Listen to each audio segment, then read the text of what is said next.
Hello anime lover, स्वागत है आप सभी का एनिमे टीवी इंडिया चैनल पर। दोस्तों आज हम देखेंगे स्पाई फैमिली के एपिसोड नंबर 23 को। तो चलिए दोस्तों शुरू करते हैं। एपिसोड की शुरुआत में हमें टेनिस मैच को दिखाया जाता है, जहां लॉयड के पैरों के नीचे से फ्लोर के टाइल्स नीचे धंस रहे थे और लॉयड उन सब से बचकर बॉल को रिटर्न भेज देता है और एक पॉइंट स्कोर कर लेता है। वहीं कैरल बॉल को एक और धंसे हुए टाइल में मारने की कोशिश करता है और उसे वापस अपनी दिशा में उछालता है, लेकिन फियोना बॉल को बीच में ही रोक लेती है और उसे उनके तरफ भेज देती है और एक और पॉइंट स्कोर कर लेती है। कैरल अपना प्लान बदलने का फैसला करता है और अपने लोगों को नेट की हाइट बढ़ाने के लिए इशारा करता है। लॉयड और फियोना बदलाव को नोटिस करते हैं और उनके आसपास काम करने का फैसला करते हैं। और जब कैम्बल सिबलिंग्स महसूस करते हैं कि उनकी चालें काम नहीं कर रही है, तो वो और भी चालें चलते हैं, जैसे कि हवा का झोंका चलाना और बॉल पर बदबूदार स्प्रे करना। हालांकि उनकी योजनाओं से लॉयड और फियोना को केवल थोड़ी सी ही परेशानी हुई और वो एक सेटअप मैच जीत जाते हैं और स्कोर टाई करते हैं। लॉयड फियोना और उसकी एबिलिटीज की तारीफ करता है, जो फियोना को पसंद आता है और फियोना सोचती है कि काश ये मैच हमेशा के लिए चलता रहे। लॉयड देखता है कि फियोना कितनी फोकस दिख रही है और खुश होता है कि वो आखिरकार कंट्रोल में है। इसी बीच कैम्बल सिबलिंग्स बिग गन को बुलाने का फैसला करते हैं और तभी गेम शुरू हो जाता है। लॉयड देखता है इस बार दोनों कोई चाल नहीं चल रहे और सोचता है कहीं दोनों हार तो नहीं मान गए। वहीं जैसे ही फियोना अपनी वापसी करने वाली होती है, तभी लॉयड कैरल को अपनी जीप से सिग्नल देते हुए देख लेता है और उसके पीछे डक्ट पर एक झलक दिखाई देती है। अंदर एक स्नाइपर फियोना को निशाना बनाते हुए अपना शॉट लगाने की तैयारी करता है। लॉयड तेजी से आगे बढ़ता है और फियोना को पकड़ लेता है। तभी वो गोली लॉयड को लग जाती है और वो जमीन पर गिर जाता है, जिसे देख फियोना और सभी हैरान हो जाते हैं। फियोना लॉयड से पूछती है कि क्या वो ठीक है, जिस पर लॉयड कहता है हाँ मैं ठीक हूँ। फिर वो फियोना को गोली दिखाता है, जिससे पता चलता है कि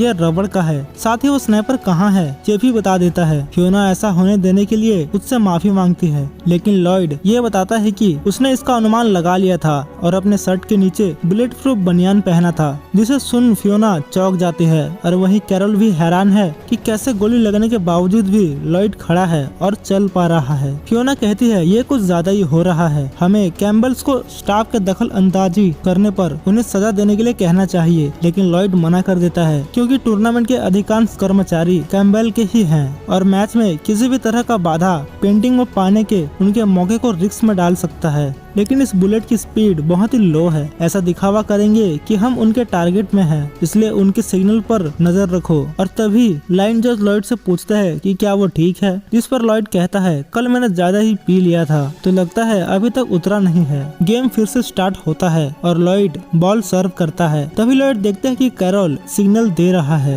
लॉयड को महसूस होता है कि वे उसे बॉल को हिट करने से पहले ही टारगेट करेंगे। तभी लॉयड बॉल को हिट करने से पहले लड़खड़ाता है और बॉल को हिट करता है, जिसे देख सभी हैरान हो जाते हैं। स्नाइपर रेडियो से कोर्ट पर बैठे इंटरफेरेंस स्क्वाड से बात करता है और उनकी मदद मांगते हुए कहता है कैम्बल सिबलिंग्स को जिताने के लिए चाहे जो करना पड़े वो करो। पर उनकी कोई भी ट्रिक्स लॉयड और फियोना पर काम नहीं करती, जो उनके हर चाल को प्रेडिक्ट करके उनसे बचते थे। वहीं स्नाइपर बॉल बॉयज को अपनी चाल चलने के लिए बोलता है। जैसे ही लॉयड और फियोना सर्व देने के लिए तैयार होते हैं, लॉयड बॉल बॉय में से एक को उसकी दिशा में अपनी कलाई पॉइंट करते हुए दिखता है। तभी बॉल बॉय लॉयड पर छिपाए हुए बुलेट चलाता है। वही कमेंटर लॉयड को बिना वजह के टेनिस रैकेट स्विंग करते हुए दिखता है। फियोना कहती है अब हमें 2 और लोगों पर भी नजर रखना होगा, जिस पर लॉयड कहता है स्नाइपर के मुकाबले बॉल बॉयज पर नजर रखना आसान है, इससे ज्यादा नुकसान नहीं होगा। लॉयड मैच खत्म करने का फैसला करता है और जब वो खेलते हैं तो टीम की विचित्र हरकतों से भीड़ चौंक जाती है। वही केबी कैम्पल अपने बच्चों पर चिल्लाते हुए कहता है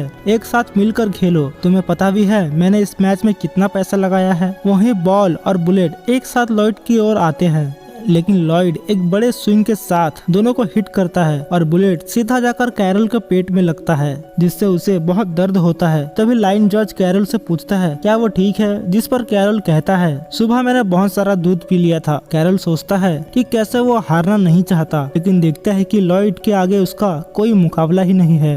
लॉयड कैरल के सामने जंप करता है और बॉल को कैरल के पैरों के नीचे पटक देता है और इसी के साथ लॉयड और फियोना ये चैंपियनशिप मैच जीत जाते हैं। और जो उन पर पैसे लगाए थे वो भी खुशी से चीयर करते हैं। वहीं केवी कैंपबेल शौक के मारे चेयर पर बैठे रह जाता है। कैरल लॉयड के सामने जाता है और उससे कहता है कि तुम्हें हमारी हर चाल के बारे में पता होने के बावजूद भी तुम जीत गए। कैरल आंसू बहाते हुए स्वीकार करता है कि वह पहली बार है जब वो अपने आप से निराश है। लॉयड कैरल को इनकरेज करते हुए कहता है तुम भी एक दिन एक महान प्लेयर बनोगे। वहीं कैरल लॉयड से प्रॉमिस करता है कि अब से वो बहुत ही हार्ड ट्रेनिंग करेगा। वहीं फियोना खुद के बारे में सोचती है कि लॉयड न केवल अपने मिशन को पूरा करने का प्रयास करता है बल्कि अपने दुश्मनों को भी सुधारता है। यही वजह है कि वो उससे प्यार करती है। ये सब देख केवी की आंखों से आंसू आ जाते हैं। ये सोचते हुए कि हारने के बावजूद भी उन्होंने कुछ पाया है। उनका बेटा अब बड़ा हो गया है। वहीं एक व्यक्ति बताता है कि उसने अभी कितना पैसा हारा है। तभी केवी का एक आदमी उसे रोकता है और उसे एक मैसेज देता है जिसे लॉयड नोटिस करता है।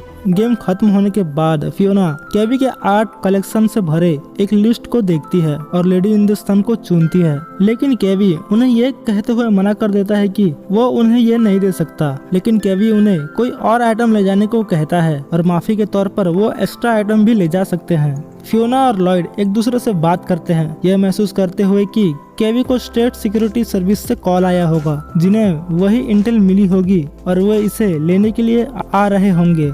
क्या वो उसके ऑफर को मानेंगे? जिस पर फियोना कहती है कि उसे आर्ट कलेक्शन को देखना है। फियोना के रिक्वेस्ट को मानते हुए केवी उन्हें एक प्राइवेट रूम में ले जाता है जो पूरा केवी के आर्ट कलेक्शन से भरा हुआ था। तभी Fiona lady in the sun painting को देखती है। वहीं केवी फियोना से पूछता है कि उसका पति कहाँ है, जिस पर फियोना कहती है वो थकान की वजह से सोने चले गए हैं। फियोना केवी से रिकमेंडेशन के लिए पूछती है और साथ ही पूछती है कि क्या वो अपना बैग पास के काउंटर में छोड़ सकती है, जिसकी वो अनुमति दे देता है। वहीं केवी का बटलर लेडी इन द सन के बारे में केवी के पास जाता है और केवी उसे बताता है कि स्टेट सिक्योरिटी सर्विस वाले 10 मिनट में आ जाएंगे और लॉबी में उनके लिए इसे तैयार रखने को कहता है। जैसे ही बटलर काउंटर पर पेंटिंग तैयार कर रहा था तभी उनमें से एक आदमी उसे जल्दी से करने के लिए कहता है और जब स्टेट सिक्योरिटी सर्विस वाले वहां पहुंच जाते हैं तब वो पेंटिंग को अपने साथ ले जाते हैं और साथ ही जाने से पहले केवी को उनकी मदद के लिए थैंक्स कहते हैं। इसके बाद केवी अपने बटलर से कहता है कि वो फियोना को बाहर छोड़ दे।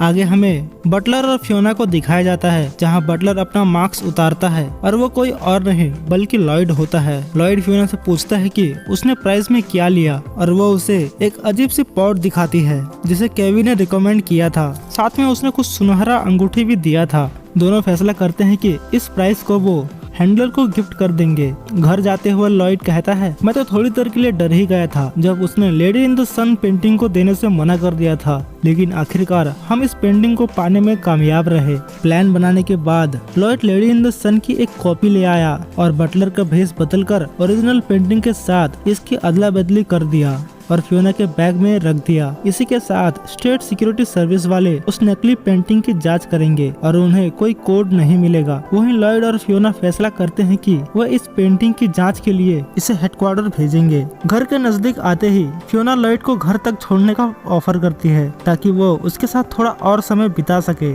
वहीं लॉयड अपना मास्क उतारते हुए कहता है मैं एक खुशहाल शादीशुदा आदमी हूँ और मैं नहीं चाहता लोगों को कोई गलत फहमी हो, और कहते हैं कि लोगों को बेवफाई के लिए हर समय स्टेट सिक्योरिटी सर्विस वालों को रिपोर्ट किया जाता है। फियोना मन ही मन खुद से पूछती है क्या लॉयड मेरी स्किल्स पर भरोसा नहीं करता क्योंकि मैं ज्यादा काबिल हूँ उसकी वाइफ और पार्टनर बनने के लिए। लॉयड एक पार्क में उतरता है और इससे पहले कि वो फियोना को गुड बाय कह पाता उससे पहले ही वो योर को आन्या और बॉन्ड को घर जाने के लिए बुलाते हुए सुन लेता है।